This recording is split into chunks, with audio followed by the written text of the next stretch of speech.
দেখতেই পাচ্ছেন আজকের আমাদের মুসুর ডাল। কারণ যা গরম পড়েছে তাতে করে খুব পাতলা হালকা ছোট্ট একটা রেসিপি মুসুর ডাল দিয়ে দিচ্ছি। ডালটাকে মোটামুটি আমরা সেদ্ধ বসিয়েছি, দেখতেই পাচ্ছেন বন্ধুরা, দেখতে পাচ্ছেন ডালটা আমাদের সেদ্ধ অলরেডি হয়ে গেছে।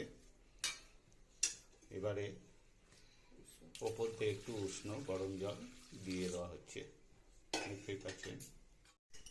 এরপরে ওপর দিয়ে দু একটা কাঁচা লঙ্কা দিয়ে দেওয়া হলো। তারপরে দেওয়া হচ্ছে হলুদের গুঁড়ো, তারপরে দেওয়া হচ্ছে পরিমাণ মতো নুন,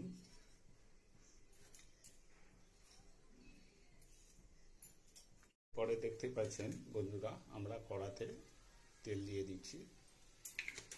পরিমাণ মতো তেল দিয়ে দিলাম, তারপরে দিলাম শুকনো লঙ্কা দু একটা, তারপরে দিলাম তেজপাতা,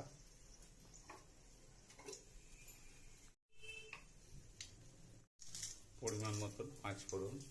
বুঝতেই পারছেন গরমের সময় খুব সিম্পলে একটা রেসিপি মুসুর ডাল আমরা তৈরি করছি।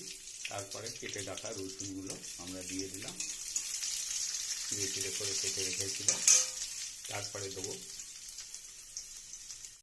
দেখতে পাচ্ছেন পেঁয়াজ দিয়ে দিলাম, দিয়ে ভালো করে একটু নেড়ে চেড়ে দেবেন। ওরা দেখতে পাচ্ছেন পেঁয়াজ ভাজা হয়ে গেছে। এবারে আমরা ডালটাকে ঢেলে দিচ্ছি। ডালটাকে একটু সাঁতলে নিলাম, একটু ফুটবে, নামিয়ে নেব। খুব সুন্দর সুস্বাদু ঘরোয়া রেসিপি আপনারা বাড়িতে বসে করবেন এই গরমের সময়। বুঝতেই পারছেন খুব ভালো লাগবে খেতে।